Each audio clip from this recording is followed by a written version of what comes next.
क्रोधित होते हुए आप बहुत ज़्यादा क्रोधित दिख रहे थे इस मामले से। नहीं, अभी भी मैं पूरी टीम की तरफ से हमसे गलती हुई है तो उसके लिए अभी भी क्षमा प्रार्थी, क्योंकि कुछ मिस है। कोई पहला प्रोग्राम है हमारा बॉम्बे में अभी इस बार, तो आगे भी वो भी करना है, प्रेस शो भी करना है, बहुत कुछ करना है। तो पहला प्रोग्राम था, बहुत सारी चीज़ें, और ये सारे लोग मतलब बॉम्बे से नहीं है, तो इसलिए थोड़ा सा मिसकम्युनिकेशन और ये सब हो गया, लेकिन सबकी तरफ से दोबारा से प्रोसेस हो बोलते हैं, उन्होंने बोल दिया, तो इसीलिए क्रोधित हुआ था। ताकि वो जो गाना देख रहे हैं उससे मैच हो जाए। आज यशपाल जी को चारों तरफ से बंगालियों ने घेर लिया, तो क्या करें बेचारे। आपको भी घेर रखा है, आप चिंता नहीं। Is it any? शान आप बताइए, is it some kind of Bengali punctuality? नहीं, मैं वैसे पंक्चुअल तो हूँ, ज़्यादातर रहता हूँ, लेकिन एक्चुअली क्या है कि आज ही दिल्ली आया हूँ, कल उज्जैन जा रहा हूँ, और इस बीच में हमारे बीमू जी ने कहा कि नहीं कुछ करना ही है। रात तो पता है कि सॉन्ग लॉन्च होता है एक बहाना, लेकिन ज़्यादातर फिल्म के बारे में बातें, वो सारी चीज़ें होती है। मुझे लगा ठीक है, सॉन्ग लॉन्च कर दो, मैं रहूँ ना रहूँ सब पड़ेगा। लेकिन बहुत प्यार से उन्होंने वेट भी किया, लेकिन मैंने कुछ दूसरा काम ले लिया था, सोचा था सब कुछ हो जाएगा time to time, cut to cut, लेकिन डिले हो गया। बाकी मुंबई की ट्रैफिक, लेकिन फिर एक बार सॉरी कह सकता हूँ, एयरपोर्ट से सीधे आ रहे हैं। हाँ, मैं अपने घर नहीं गया हूँ ये बात, और ना ही मैंने लंच की है। लंच क्या कुछ भी नहीं खाया, फ्लाइट में जो खाया था वही है, बट ये कोई बहाना भी नहीं है। साहब गाने की बात करें तो ऑब्वियसली आप इतने सालों से हम आपको जानता था, लेकिन इस गाने की जहाँ से गाना शुरू होता है उसकी पूरी जर्नी जैसी है। गाना एक फॉर्मेट जो है गाने का बहुत अलग किस्म का है, तो मुझे तो जब भी कुछ अलग गाना मिले तो आई फील वेरी चैलेंज, तो और भी मज़ा आता है।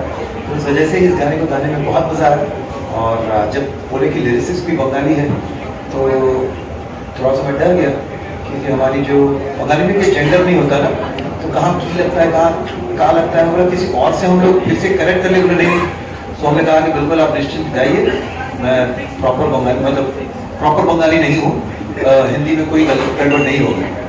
तो फिर आते रहते अब सब डरेगा, थोड़ा विस्तार में बताइए ना चक्कर क्या है। अभी यशपाल जी आप बताएंगे, जो आपका क्या रिएक्शन था ऐसा अनोखा टाइटल सुन के?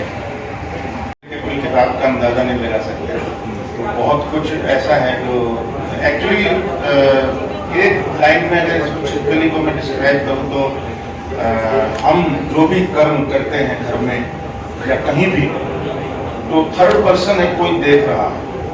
और छिपकली जो है वो घर में आप सोचते हो कोई नहीं है, ये क्राइम कर लो या ये गलत काम कर लो या कुछ भी कर लो, बट समवन इज देयर। छिपकली जस्ट सिंबल मेरे हिसाब से, जो मुझे समझता है। और एक सीसीटीवी है ऊपर वाले का, शायद किसी का पता नहीं, तो वो सीसीटीवी है जो सब कुछ देख रहा है, और बड़े अलग अलग तरीके से सिंबल यूज किए गए हैं इसके अंदर, इस कहानी में भी और इसमें भी। क्योंकि जब मैंने पहली बार कहानी सुनी थी, कोरोना के टाइम की बात है, जब ये मेरे घर आए थे वो कैलकाटा से, वीमो एंड कौशिक, तो मैं अभी सिर्फ बोलने के लिए नहीं बोल रहा हूँ, बट ये मेरी जिंदगी की बेस्ट फिल्म है, ऐसी कहानी, ऐसा रोल। और आपको बता दूं, इसमें 2 ही एक्टर हैं और 1 एक्ट्रेस है, बाकी थोड़ा सा फोर्स है, थोड़ा सा बीच में गानों में आप सुना, अदरवाइज ये 2 ही लोगों की बातचीत है पूरी, और बीच बीच में हमारे कुछ सीन है। तो पूरा आप समझिए 2 घंटा 2 लोगों की बातचीत है। और आपको ये जानकर बड़ा अच्छा लगेगा, 3-4 फेस्टिवल में जहाँ भी चली गई फिल्म, पिन ड्रॉप साइलेंस, और सही जगह पे सही रिएक्शन, और जो प्याज की परतों की तरह जो खुलता है कि एक बंदे ने जिसने अपनी वाइफ और बेटे को हत्या की है, उसके साथ क्या उसकी कहानी है, उस बारे में इन्वेस्टिगेशन। अक्सर क्या है, एक film based on one novel और बेस्ड ऑन ए फिल्म, लेकिन यहाँ 2 देखते हैं, विनोद कौशल, छाया कपूर एंड आपका क्या है ये दोनों? ये मैं थोड़ा बताता हूँ कि एक कहानी एक राइटर की फ्रस्ट्रेशन, और उसका एक उसके ऊपर एक कातिल का आरोप है, खून का आरोप है।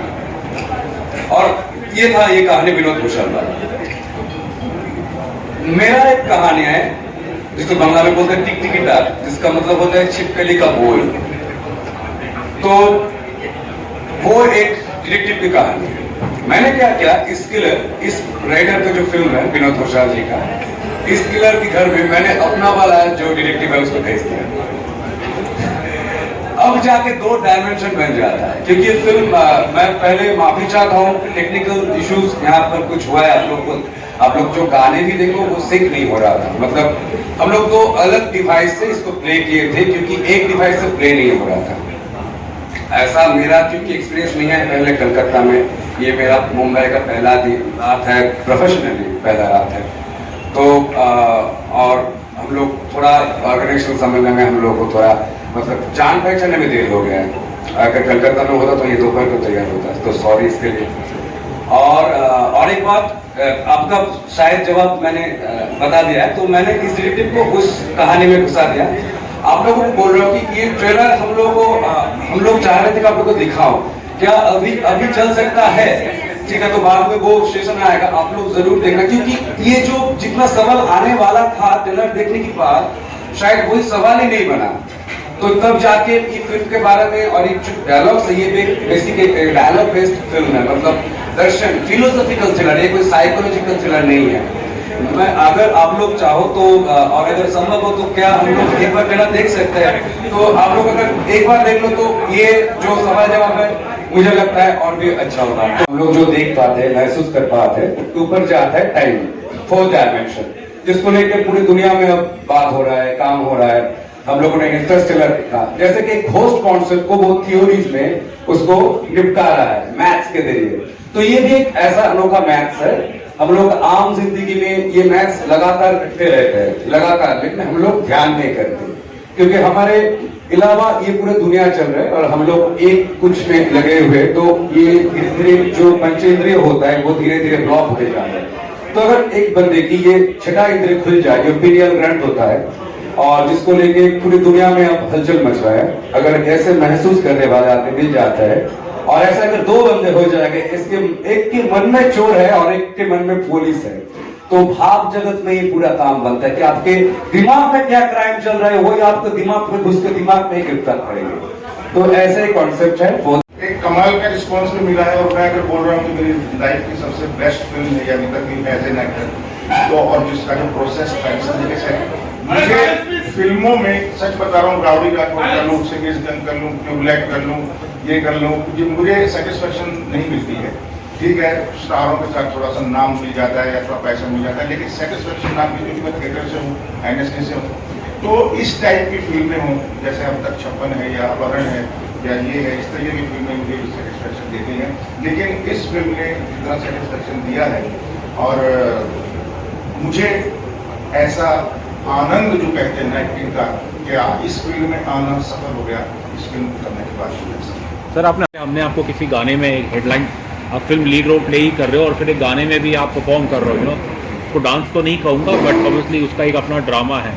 तो आई थिंक इस चीज़ को भी लेके मतलब आप एकदम प्लेजेंटली सरप्राइज होंगे कि ना सिर्फ मुझे एक नहीं, एज एन एक्टर जो भी है, अगर सत्या फिल्म थी उसमें गोली मार भेजे सबने डांस किया था, मनोज वाजपेयी, सौरभ शुक्ला, इन लोगों ने, तो वो उसको डांस नहीं कहते, उसको मस्ती कहते, मतलब म्यूजिक के साथ थिरकना, मतलब कोई स्टेप बंदे बंधाए नहीं थे कि 4 कदम इधर 2 कदम इधर। तो ऐसा ही इसमें है, या अंदर से निकला हुआ जैसा इन्होंने मूड दिया उस मूड को पकड़ने की कोशिश की, जैसा उसने बताया वो सब करने की कोशिश की, जैसा इसने कंपोज किया वैसा सब करने की कोशिश की। बस यशपाल जी, आपका थोड़ा सा अलग रोल देखने को मिला है, तो एज एन एक्टर आपने कुछ अलग जोन में गए, अलग से तैयारी की इस रोल की, थोड़ा सा उस चीज के बारे में बैकग्राउंड। ये बड़ा इंटरेस्टिंग है, क्योंकि कोरोना पीरियड था, लॉकडाउन था, दूसरी लहर चल रही थी, वो भी इसी के बीच थी, दूसरी लहर भी, जिसमें हर रोज ये खबरें मिलती थी, और ये नाटक पढ़ करके और वो अखबारों पे या न्यूज पढ़ करके वो फेसबुक में यहाँ भी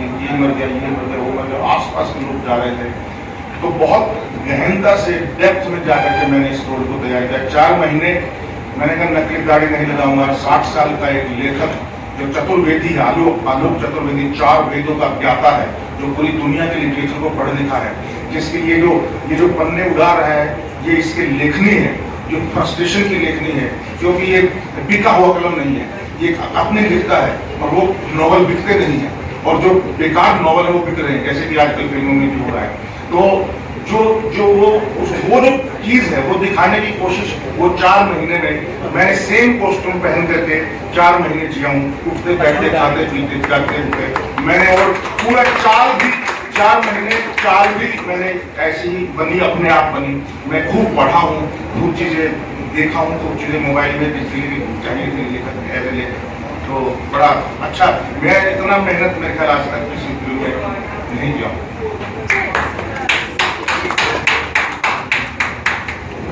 सर, लास्ट ईयर आपकी फिल्म को नेशनल अवार्ड मिला था। जब किसी एक फिल्म को इतने बड़े स्तर पर पहचान मिलती है, इतने बड़े स्तर पर सम्मान मिलती है, do you think as an actor को एक रिस्क लेने की हिम्मत देता है आपको?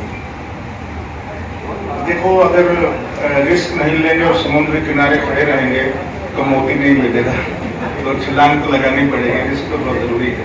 और मैं आजकल सारे रिस्क ही ले रहा हूँ।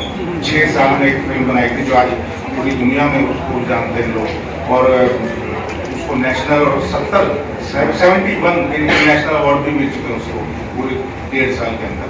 जितने फेस्टिवल में गए हैं, कम से कम 70% जगहों पर वो अवार्ड जीत के आए थे। तो उसमें है कुछ, इसीलिए आज भी जगह जगह रीजनल फिल्म कैसे बननी चाहिए, मुझे उड़ीसा में बुला रहे हैं, भुवनेश्वर बुला रहे हैं, मुझे मध्य प्रदेश बुला रहे हैं, मुझे हर जगह बुला रहे हैं लोग कि भाई कैसे बनाइए आपने एक प्रोसेस, ताकि रीजनल फिल्म मेकर्स को एक वो मिले। ये मतलब ऐसा नहीं कि मैंने कुछ कमाल कर दिया, लेकिन नीयत साफ थी, और हाँ, किसी ने 5 करोड़ ऑफर किए मेरे बेटे को हीरो ले लो, मैं कहा नहीं, पैशन से बनानी है, पैसों से नहीं। शान सर, आज के समय में जब बॉलीवुड में रीमेक्स और रिक्रिएशंस इतने ज़्यादा हावी हैं, ऐसे में आपको एक ऐसा कंपोजिशन मिला, एक ओरिजिनल गाना मिला, as a singer how do you feel about that? Definitely बहुत अच्छा गाना था, और गाने को गाते वक्त पूरी एक सामने एक छवि जैसी आ गई थी, और उसमें एक फ्रस्ट्रेशन थी, उसमें एक एंग्स्ट जिसे कहते हैं, एक और काफ़ी इंटरनलाइज होकर उसको गाना था, तो बहुत मज़ा आया। और गाना जब आता है तब ये सब तो नहीं सोचते हैं कि क्या माहौल है, किस तरह के गाने आजकल बन रहे हैं, उसको ठीक से गा पाऊँ, जस्टिस कर पाऊँ, उसको भी पूरा माइंडसेट रहता है। तो तब तो गा दिया था, और जैसे कि हम डिस्कस करना है, बात काफ़ी पहले की थी, तो अब जब विवो ने कहा कि गाना रिलीज़ करना है, तो मैंने बोला मुझे गाना तो भेज दो, जिंदा हूँ मैं, बोले जिंदा तो हूँ, लेकिन किस हालत में हूँ, गाना सुनने के बाद था, गाना सुनने के बाद ही पता चलेगा कि कितनी उसमें जान थी। सुनने के बाद ऑफकोर्स मुझे बहुत अच्छा लगा कि यार मैं 2-3 बार पूछा श्योर ना मैं ही गाया हूँ या ऐसे, लेकिन बहुत अच्छा गाना, रियली एंजॉयड। आपने इस तरह भी देख लेना। जी एक सवाल है, बहुत सारी फिल्मों में आपको देखा मैं, वंडरफुल एक्टर, और बहुत सारे 1 या 2 फिल्म देखा एज ए डायरेक्टर, बहुत बढ़िया काम, और इस टाइम आपने इमरान आदमी को भी टक्कर दे दिया है एफिशिएंसी। ये तो उठने वाला था सवाल। सर, डायरेक्टर ने बोला किस करना, मैंने कर लिया। वो कठिन नहीं है, एक्टिंग करना कठिन है। कठिन तो सब कुछ है, कोई रसगुल्ला नहीं है जो खाया खा लिया, थोड़ा सा करना, किसी फिल्म में क्या कठिन है, लॉजिकल होना चाहिए बस, ऐसा ना हो कि मतलब बिना बात में गालियाँ ठूस दो, डबल मीनिंग के डायलॉग ठूस दो, सेक्स ठूस दो, वायलेंस ठूस दो, ताकि यंग जनरेशन अट्रैक्ट हो जाए, ऐसा कुछ नहीं है। There is need of the scene. क्या डिफरेंट महसूस किया आपने as an actor and while you are directing earlier, ये दोनों में क्या अंतर है? टोटल डिफरेंट था, वहां मैं कैप्टन ऑफ द शिप था, और पूरा सारी चीजें बीज से लेकर के पूरा वृक्ष तक सब चीजों में मैं भागीदार था, चाहे एडिटिंग हो, चाहे कास्टिंग हो, चाहे कॉस्ट्यूम हो, चाहे कुछ भी हो, जितना भी प्रोसेस रहा, बीजीएम से लेकर के साउंड डिजाइन तक, सारे में मैं भागीदार रहा। इसमें मेरा कंसंट्रेशन पूरा एक्टिंग पे था, और कैप्टन ऑफ द शिप ये थे। और जिस तरीके की टीम, आपको हैरानी होगी सुन करके, एक 70 साल से, बल्कि कितने सालों से हवेली खाली पड़ी थी, जंग लगे वो फिर जंग मकड़ी के जाले, ये कूड़ा वूड़ा कबूतर सब उसको सेट बनाया जाए। इन्होंने कितने दिन लगे मुझे नहीं पता इतना, और 23 दिन तक 25 दिन तक शायद इन्होंने रिहर्सल किया वहां पे, कैमरा कहाँ होगा, ये कहाँ होगा, ये सीन कहाँ होगा, पूरा सेट किया। और फिर 4 दिन पहले हम गए लोकेशन में और हमने 4 दिन रिहर्सल किया और 10 दिन में पूरी फिल्म तैयार की है। 2 घंटे की फिल्म, 2 घंटे की है, 2 घंटे की फिल्म 10 दिन में शूट हुई है और सिर्फ 12 दिन में इसकी डबिंग हुई है। नहीं तो डबिंग 3 घंटे में लोग करके खत्म हो जाते हैं, लेकिन क्योंकि ये परफॉर्मेंस बेस्ड थी, क्योंकि इसके उतार चढ़ाव थे, ये चीजें थी, सारा एक फ्लो था, एक क्राफ्ट था, तो इसलिए उसको उसी तरीके से किया गया जैसे शूटिंग की वैसे डबिंग। मैं बस इसी के साथ एक छोटा सा बात जोड़ देना चाहता हूँ कि फिल्म 10 दिन में शूटिंग हुआ है, लेकिन ये 22 दिन का शेड्यूल था शूटिंग का। अब अगले 25 दिन पहले हम लोग वहां पहुंच गए थे। 30 मेरा स्टूडेंट्स, मेरे दोस्त सब मिलकर धीरे धीरे तो उसको हम लोगों ने सब सजाया, तो जाके वो 25 दिन का शूटिंग का एक खर्चा निकला। लेकिन क्या हुआ, वो 10 दिन में जितना काम हुआ है वो एनर्जी वेस्टेज नहीं हुआ, टाइम वेस्टेज नहीं हुआ, लेकिन खर्चा वही आया, लेकिन काम अच्छा है बहुत। मतलब और ये जो गाना है आप लोगों ने देखा, ये 1 दिन का है और भी 3 गाना है इस फिल्म में, और डायलॉग्स और जो शॉर्ट्स है हम लोग सब दिन रात रिहर्सल करते थे। मतलब वही होना है, मतलब जो हम लोग लिखने की जब लिखते थे हम लोग तब जो सोचा वही उसको ढाल देना है। तो यही, ऐसा नहीं कि मुझे पता है कि अगर ये बात पहले की 10 दिन में बना तो फिल्म बजट शायद कम होगा, ऐसा नहीं कि हम लोग पूरा इंतजाम किया है। आप लोग पता है कि इंतजाम में ज्यादा मतलब चल जाता है, मेहनत चल जाता है, पैसा चले जाता है, लेकिन हम लोग को टारगेट था कि जो इमोशन होता है वो ना खराब हो, जो चंक एक दिन में हम लोग करना है वो इमोशन के साथ। नवरस का फिल्म है ये सर, नवरस जो होता है, जितना हम लोग के अंदर रस होता है, ये सब है एक राइटर में, एक जिंदगी की कहानी है, ये पूरा एक एलिगोरी कहानी है बेसिकली। ये एलिगोरी है, इसको हम फिजिक्स में इसके साथ मतलब मीटिंग करवा एक थ्योरीज के जरिए, वो आप लोग देखो ये गंदा है, ये थ्योरीज अच्छा नहीं है, अच्छा है, सोचने वाला है, सब हो सकता है। मैं तो 10% सही बोलेगा ये सोच के बनाया, हम लोगों ने इतना रिस्क लिया है हम लोगों ने, और वो 10% अगर कामयाब हो जाए तो मैं बोल रहा हूँ कि सिनेमा बदलेगा। बस पहले 10% तो हम लोग पकड़ गए, हम लोग पकड़ना क्या चाहते हैं, सिनेमा बदल जाएगा, बदल रहा है। आज भी जो इस वक्त चल रहा है, शायद मुझे पता नहीं था मतलब टेक्निकल बोलना सही होगा कि नहीं, जो नॉर्वे वर्सेस चल रहा है फिल्म रानी, तो देखिए ना वो ये 10% ऑडियंस उसको पकड़ के हम लोग चलते हैं, लेकिन धीरे धीरे आ रहा है, 100 में आ रहा है, 100 में आ रहा है। पठान भी बनेगा, नहीं तो इंडस्ट्री कैसे चलेगा, सब बनेगा। और हम लोगों को जो छोटा छोटा प्रयास कर रहे हैं, हम लोगों को भी जगह मिलेगा, तब जाके पूरा आप लोग जो बोल रहा था कि हम लोग सब बंद करके आते हैं, खुल भी जाएगा और बंद करके कभी कभी हम तो फर्स्ट दिन फर्स्ट शो देख लिया पठान, आपको अच्छा बहुत अच्छा लगा। मेरा एक क्वेश्चन है, यशपाल जी आपको स्टोरी सुनाई किसने थी आपके घर आके? हाँ, ये बहुत जरूरी है। एक्चुअली मुझे लगा ये बंगाली लोग हैं तो मैं पढ़ता हूँ, मैं हिंदी में ट्रांसलेशन पहले करवा ली थी, तो मैंने पढ़ना शुरू किया तो ये अनकंफर्टेबल हो रहा था बिल्कुल, क्यों इसके खून में बसी हुई थी पूरी। तो ये बोला यशपाल जी मैं पढ़ूंगा, मैंने देखा, मैंने कहा यार अच्छा ठीक है पढ़ो। भाई साहब ने शुरू से आखिर तक जो पढ़ी है और जिस तरीके इस मूड में जिसका सीन इस तरीके से पढ़ी है, वो वाकई मेरे को ऐसा अंदर इंजेक्ट हो गई। मुझे लग ही रहा था, इसीलिए मैं आपने ऑब्वियसली 10 दिन लगा और यशपाल जी ने बोला 4 महीना में रहा पूरी। हाँ कह रहे शूटिंग का जो वक्त था प्रिपरेशन। नहीं, मैं बॉम्बे में था, शूटिंग बेरहमपुर में हुई थी, कैलकाटा से भी 6 घंटे आगे, तो मैं तो घर में 4 महीने तैयारी किया ना।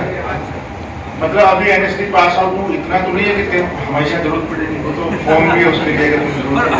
और मैं चाहता था कि क्योंकि मैं बंगाल में एज एन एक्टर काम करता हूँ, तो मुझे हम लोग बहुत समस्या होता है कि 7 दिन पहले स्क्रिप्ट आता है, अरे वो तो मैं निकालता हूँ कैमरे के सामने जो होता है, करेक्टर में ढालने के लिए जो टाइम चाहिए होता है, हम लोग ना उसके साथ डिसऑनेस्टी करते हैं, बस पार्टी लेते हुए निकल जाते हैं।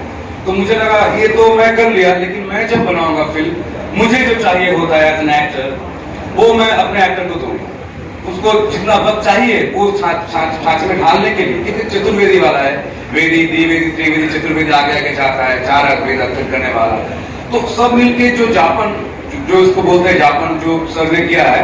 और मैं एक बात बताता हूँ, जब सर दाबी करने 2 महीने बाद आए थे कलकत्ता में, तब भी सर वो ड्रेस पहन के आए अलग चतुर्वेदी में, और सर उसी जापन में उसी जिंदगी में जीते थे। और सर ने मुझे ऐसा बहुत कुछ शेयर किया कि जिंदगी में कुछ ये जो दर्शन है, इसका प्रभाव आ रहा है। और जितने फेस्टिवल्स में मैंने ऑडियंस के साथ बात किया है, तो बोलूँगी, मुझे जब बाद में फोन करता था तो बोल रहा मुझे दिमाग में चल रहा है, ये मैं बोल रहा हूँ, आप लोग बोलेंगे तब जाके बात बनेगा, बस ये शेयर कर लें। शान ऑब्वियसली ये फिल्म तो एक राइटर है और उसके फ्रस्ट्रेशंस के बारे में है। आपने अभी थोड़ी देर पहले जिक्र किया एक there is a certain angst, तो मुझे आपसे पूछना था, for someone like a Bollywood playback singer like you, आपने इतने सालों से आप इंडस्ट्री में रहे हैं, तो एक बॉलीवुड सिंगर के क्या फ्रस्ट्रेशन रहते हैं? जनरलाइज नहीं कर सकते हैं कि सारे बॉलीवुड सिंगर्स की फ्रस्ट्रेशन एक ही होगी, लेकिन हाँ, फ्रस्ट्रेशन जो मुझे हाल ही में नजर आ रही है कि जब भी जहाँ भी जाता हूँ तो बोलते हैं आपके बहुत सारे गाने सुने थे, लेकिन आजकल कोई गाने आते नहीं हैं। तो मैं तो बार बार कहता हूँ कि नहीं, फिल्म के गाने तो नहीं आ रहे, लेकिन मैंने अपने चैनल पे या फिर नॉन फिल्म बहुत सारे गाने आए, अच्छे चलती रहे। तो लोग जब आपको वो स्टैम्प हो जाता है ना बॉलीवुड सिंगर, तो आपको लोग बॉलीवुड में ही ढूंढते रहते हैं। तो लेकिन सिंगर तो सिंगर होता है, हमें तो गाना गाना होता है, यही गाना अलग सिंगल होता है, नॉन फिल्म गाना होता है, तो फिर भी गाना ही तो होता है। तो वो एक फ्रस्ट्रेशन आप कह सकते हैं कि लोगों को वो एक बार किसी के एक बक्से में डाल देना स्टैम्प लगा के, तो फिर वो वहीं उनको ढूंढते हैं। मैं कह रहा हूँ तो और भी तो गाने और भी तो चीज़ें कर रहा हूँ, दूसरे तीसरे दिन कुछ ना कुछ गाना तो आ रहा है, लेकिन फिल्म का गाना नहीं आ रहा है। तो इसका Shaan, you are basically one of the stars of जो इंडिया का पॉप एरा है। हाँ बिल्कुल, इनफैक्ट मैं वो भी कहना चाहता हूँ कि मेरी तो शुरुआत में नॉन फिल्म से ही शुरू हुई है ना। मतलब वो दौर ऑब्वियसली अब दुख होता है कि प्राइवेट म्यूजिक स्पेस अभी हार्डली है उस चीज़ का, कि प्राइवेट म्यूजिक स्पेस है, देयर इज यूट्यूब, लेकिन प्राइवेट म्यूजिक स्पेस अभी बहुत ज़्यादा बढ़ता जा रहा है। और फिल्म में क्या हो रहा है कि जैसे ऐसे रियलिस्टिक फिल्म बनती है, हर किस्म की फिल्म होती है, लेकिन फिल्मों से म्यूजिक का जो कनेक्शन था 90s में 2000, 2010, 12 तक म्यूजिकल फिल्में बनती थी, वो भी होना काफ़ी हद तक कम होता गया है। सुपर सक्सेसफुल फिल्म है जिसके गाने शायद लोग उतने नहीं चाहते, और फिर बहुत सारे ऐसे गाने हैं जो फिल्म से नहीं है। पिछले साल का सबसे पॉपुलर गाना था by an artist called King, ये मान मेरी जान, तो that's a non film song. उससे पहले का सबसे बड़ा सॉन्ग था फिलहाल, जो कि अक्षय कुमार का पिक्चराइज किया, बट नॉन फिल्म सॉन्ग। तो अभी film non film songs are doing great business too, लेकिन जिनके साथ फिल्म जुड़ जाती है ना, जैसे मैं बॉलीवुड सिंगर हो गया, तो मेरे नॉन फिल्म में अरे सर ये तो ठीक है, लेकिन आपका फना वाला गाना, आपका वहीं अटके रहते हैं, तो ये फ्रस्ट्रेशन हो सकता है। So obviously everything is going to be your first year. This is probably your first press conference in Mumbai. So obviously I think because obviously we are relatively don't know much about you. So in your own words, what do you have to say about this opportunity, this film? And अगर मुझे ठीक से याद है शायद are you the third woman, the third person in this possible story? Maybe. Correct. See, there is a magic to my character which I don't want to reveal right now, because that's the essence of the character. But from the outer layer, what you get to see, what the audience get to see is this is a very lovable character, a very relatable one. The kind of impression we have when we hear the word nurturer, caregiver, admirer, someone who can love unconditionally, without any barriers, without any condition. My character has been designed in such a way, and it was an honor to share screen with Yashpal sir.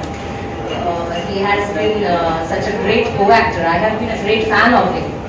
I've watched so many movies, so I was anticipating whether I will be able to give my best, because our director Kaushik is a very perfectionist man. He makes us do whoever the designation, whatever the designation be. वो ऐसे लगातार करवाता रहता है, तब तक जब तक ये परफेक्ट ना हो। तो मेरे मतलब मन में वो चल रहा था कि सर तो इतने एक्सपीरियंस्ड है और मेरे उनके साथ ऐसा रोमांटिक सीन है, ऐसा मतलब बहुत intimate in the sense very mentally intimate scene है।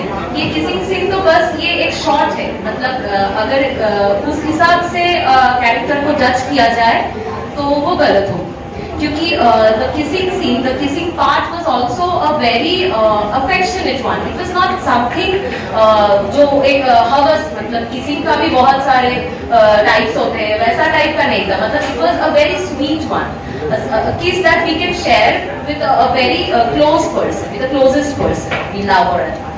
So it was that kind of a job. तो उसके लिए भी मैं बहुत टेंस थी कि मैं कर पाऊंगी कि नहीं, but he had been such a comfortable person to work with.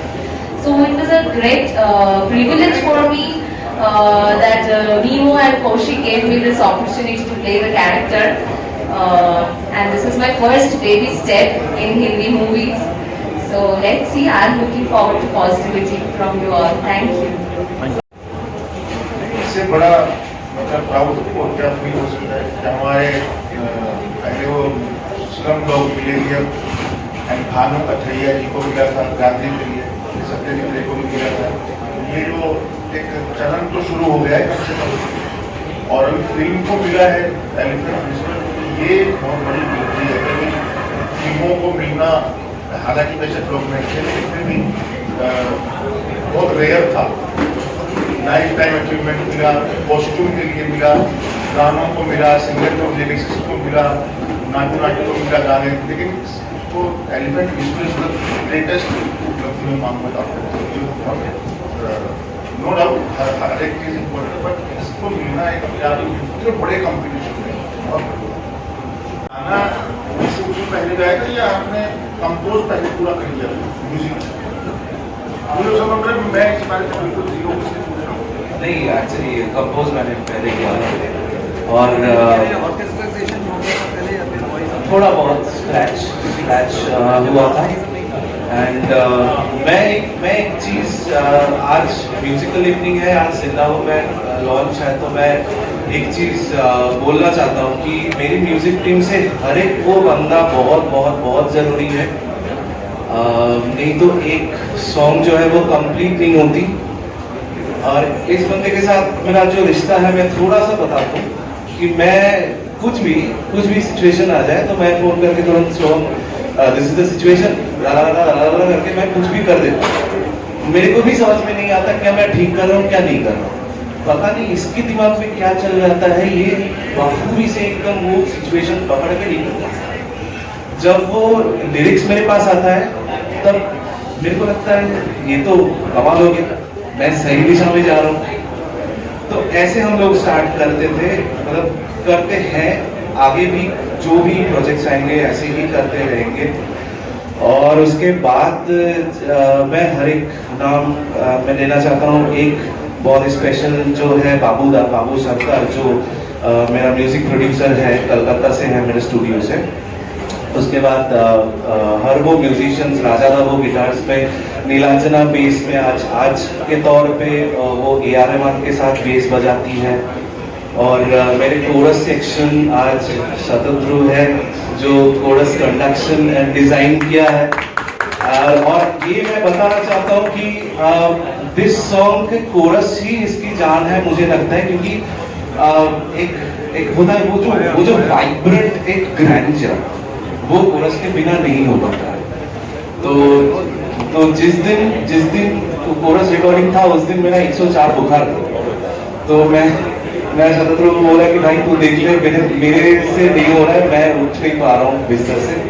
तो वो कंटिन्यूअस फोन करके मीमो ये हो रहा है 42 ट्रैक्स हो रहा है, क्या करूँ गलत है भाई, 42 ट्रैक्स 420 भी वही है। हाँ, मैं कंप्लीट कर देता हूँ। कोरस में शतद्रु है, आज साहिब है वहाँ, और चेतन पेपर आज नहीं मौजूद हो पाया, सागर मात्रे, देवांजलि है कहीं, देवांजलि वो, और शिरिषा रक्षित, मेघा विश्वास, वो सब कलकत्ता में है, नहीं मौजूद हो पाई। तो I want to be, I want you to guys to give a big round of applause for them.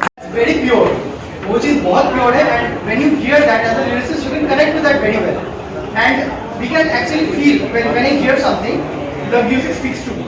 कुछ ना कुछ बोलता है. I have no credit in this. We have about to do. और ये सोहम के बारे में मैं एक बात बोलना चाहता हूँ कि सोहम से आज मैंने पहले बार बोला आज, लेकिन मुझे लगता है कि मैं उसके साथ पहले दिन से जुड़ा हुआ हूँ, क्योंकि जब हम लोग ये धर्मिष्ठा मैं और मीमो ये पहले प्रोडक्शन डिजाइन तैयार की कि फिल्म बनाना है, तो उसके बाद हम लोग ये फिलोसफी को लेकर चर्चा हो रहा था, आगे क्या लिरिक होने वाला है, कैसे होने वाला है। तो मुझे ना थोड़ा डर था कि ये जो 4, 5, 10, 15 लाइन है जो मेरे लिखने के बाहर है, जो गाने में आएगा, तो मुझे बहुत डर लगता था कि दर्शक के साथ मैच करेगा ना फिलोसफी के साथ। और मैंने देखा, जो मुझे देखा नहीं, डायरेक्ट सुना नहीं, और मीमो को भी मैं क्रेडिट देना चाहता हूँ आज सबके सामने कि वो फिलोसफी तुमने कैसे कैरी फॉरवर्ड किया वो अलग है, लेकिन आपने क्या वो मैं भी माध्यम हूँ, नेचर देता है ना, हम सब माध्यम हैं। जिस दिन हम लोग सोचते हैं कि हम कुछ कर रहे हैं तो वो मुझे लग रहा है कि वो सही नहीं है, हम लोग निमित्त होता है, माध्यम होता है। तो तुमने जो काम किया मीमो, हम लोग दोस्त हैं करते हैं, तो बहुत बढ़िया। और तो हम आपने पकड़ लिया वो आसमान में ही पकड़ लिया जो सिग्नल्स जो होना चाहिए, तब जाके ये वीडियो सॉन्ग बनता है। और तनिष्ठा हम और मीमो मिलकर ये पूरा अनुवाद किए, सो आज सब लोग Anu, you finish, then I have one last question.